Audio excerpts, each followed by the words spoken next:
Fala rapaziada, beleza, né? Bora falar de Mercadão da Bola, né? Hoje que tá agitado, meus amigos. Pode ser até que tenha alguma notícia desatualizada quando você esteja vendo esse vídeo, tá? São 6 horas da tarde, então bora falar aí de algumas notícias, né? Primeiro vou dar alguma geral, né? Teve Vasco aí, né? 2 notícias do Vasco, teve notícia do Fortaleza, teve notícia do Santos, Fluminense, Flamengo, Corinthians, muita coisa aí, né? Então bora falar um pouquinho sobre esse Mercadão da Bola pra gente aí. Vamos começar com o Vascão? Vamos começar com o meu time? Né? O Vasco concluiu a contratação dele, né? Carlos Andrés Gomes, ou Andrés Gomes, para quem estava mais conhecendo aí a negociação. A gente postou aqui na nossa aba da comunidade falando sobre essa negociação e agora, né, vou trazer algumas outras informações que o Pedrosa informou pra gente. Né? O Vasco acertou o empréstimo do atleta que vai ficar emprestado 1 ano no Vasco até o final até a metade de 2026, até antes da Copa do Mundo ali de seleções. O Vasco vai pagar $1 milhão, na verdade 1 milhão de euros por esse empréstimo. E vai ter uma obrigação, ali uma opção de compra, né, fixada de 4 a 5 milhões de euros. Né? Essa opção de compra ela é relativa a metas que são controláveis, ou seja, caso ele não renda o esperado, o Vasco pode se proteger ali de não ter que obrigatoriamente comprar de fato o atleta, né, por esses 4 a 5 milhões de euros, né, que entraria na conta ali do balanço financeiro do Vasco no ano que vem. Quem estava disputando com o Vasco nessa negociação era Corinthians e Cruzeiro, mas o Vasco por isso levou o atleta por ter esticado um pouco mais a corda financeiramente e automaticamente ter chegado nesses valores aí que a gente acabou de informar. Admar Lopes foi quem também convenceu que a negociação fosse um modelo de empréstimo nesse início ali, porque o Rennes queria apenas vender o colombiano. Fernando Diniz também, né, foi uma peça importante porque o colombiano vê que ele pode ser o novo Arias do Fernando Diniz. E o Vasco também buscou a contratação do ponta por conta de ter 22 anos e poder ali ter um potencial de revenda. Também falando sobre Vasco ainda, a gente pode falar sobre o Lucas Piton, que recebeu interesse do Grupo City, mais conhecido como ali, né, os grupos ali da Rede City, né, Manchester City, Girona, Bahia e até New York City, mas quem enviou mesmo quem tá com interesse mesmo é o Girona, que vai perder Miguel Gutierrez para o Napoli e por isso vê Piton por conta da sua qualidade e também pela dupla cidadania, né, já que ele tem cidadania também italiana, seria muito importante lá para o campeonato espanhol,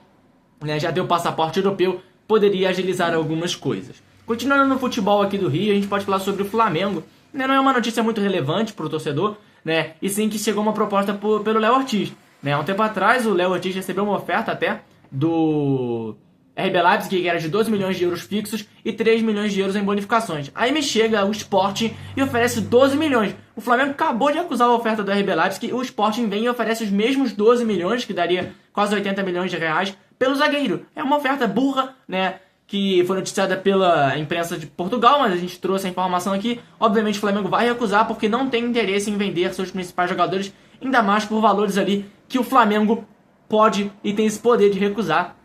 E acho que até pelo Léo Ortiz é pouco, ainda mais que o Flamengo acabou de recusar uma oferta maior. Nem faria sentido até, nem se o Flamengo estivesse pensando em vender, não faria sentido aceitar essa oferta.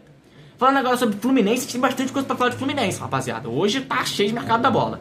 Vamos lá, né? Eu não sei o que aconteceu com a diretoria do Fluminense, que agora tá de olho no mercado da MLS, mercado estadunidense. Então vamos lá. Fluminense vai acertar a contratação de Luciana Costa, quase que saiu no vídeo ontem, mas a informação saiu um pouco depois de eu já ter gravado o vídeo. Né? O Fluminense vai pagar 4 milhões de dólares, o que dá aproximadamente 22 a 23 milhões de reais, por 100% do meia argentino, que deixa o Cincinnati rumo ao Fluminense. Essa negociação está dada como basicamente fechada, né? Só falta ele realmente ser anunciado oficialmente. Outra negociação que dá como encaminhada é a contratação de Santi Moreno, ou Santiago Moreno, jogador ali ponta do Portland Timbers colombiano, né? Ele já está acertado com o Fluminense, ele, staff atleta e clube Fluminense, mas os dois ainda não conseguiram convencer o Portland Timbers, que é dono do Santi Moreno, de liberar ele. O Fluminense já tentou, já enviou oferta, mas o Portland Timbers não quer liberar o jogador. Apesar de o ponta já ter sinalizado à diretoria do clube da MLS de que tem o interesse de deixar a equipe. O Fluminense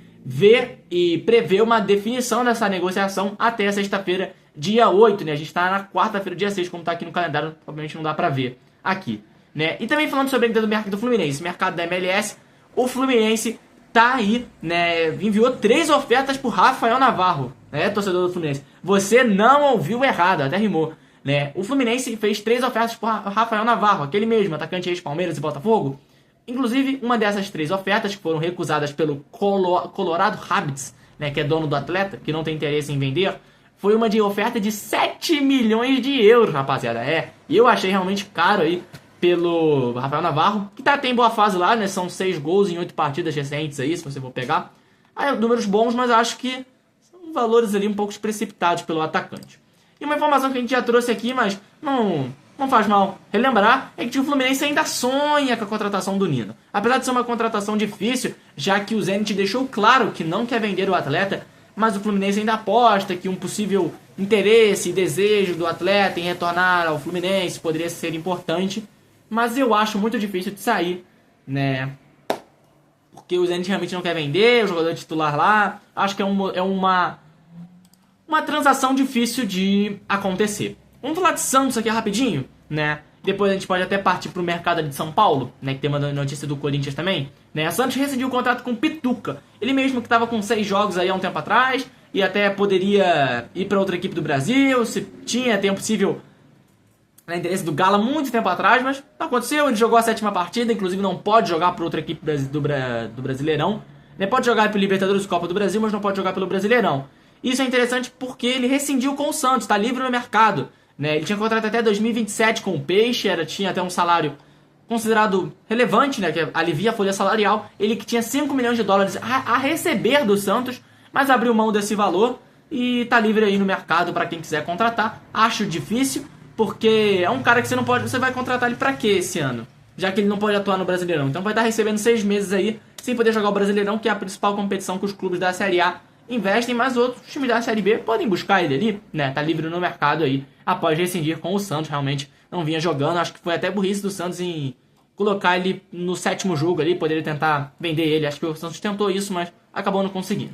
Informação aí que saiu primeiro do GE, mas depois o Pedro Ramiro trouxe pra gente, de que negociações entre Vitinho, ele mesmo que estava até um tempo atrás na mira do Fluminense, Vitinho, ex-Flamengo, e Corinthians estão próximos, né? O Vitinho está livre no mercado desde que deixou o Al-Ettifaq da Arábia Saudita, recebeu algumas ofertas, estava ali meio receoso se voltaria ou não para o Fluminense, que desistiu da contratação, e o Corinthians, com isso, que não quer gastar dinheiro e sim só trazer jogadores ali a livre custo, abriu os olhos, né? Partes estão próximas de um acordo, né? Com um contrato curto, né? O Corinthians não vai querer fazer um contrato muito longo e depois até pode ter uma renovação, né? Ele que está sem clube e poderia chegar no Corinthians. Também falando sobre Corinthians, a gente pode falar sobre, além do interesse do Vitinho, que o Corinthians está, ainda há também um interesse no Vitor Sá, atacante do Krasnodar, né, que era ex-Botafogo, foi para ali, para a Turquia, e o Corinthians já está na dele há um tempo já, está interessado no Vitor Sá há um tempo.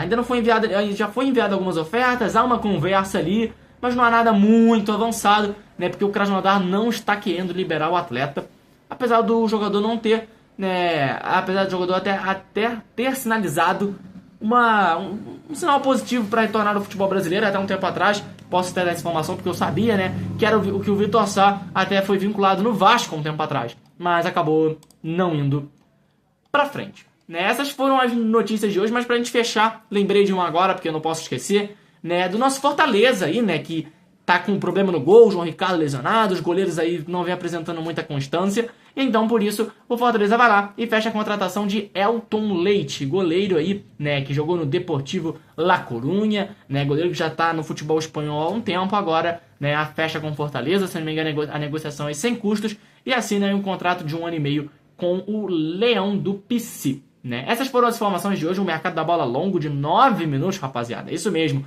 Pois se ficou alguma notícia de fora, peço perdão, você pode ir acompanhando lá na nossa aba da comunidade ou nos próprios vídeos curtos. Então, se você puder dar um feedback aí, deixar um like, acompanhar aqui o canal, a gente de vez em quando traz umas informações exclusivas, né? Tem tentado trazer cada vez mais, mas tá difícil, né?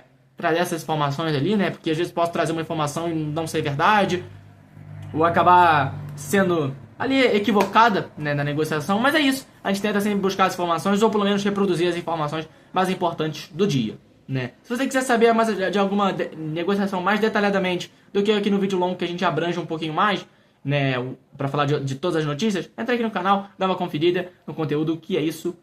Deixa o like, se inscreve. Valeu!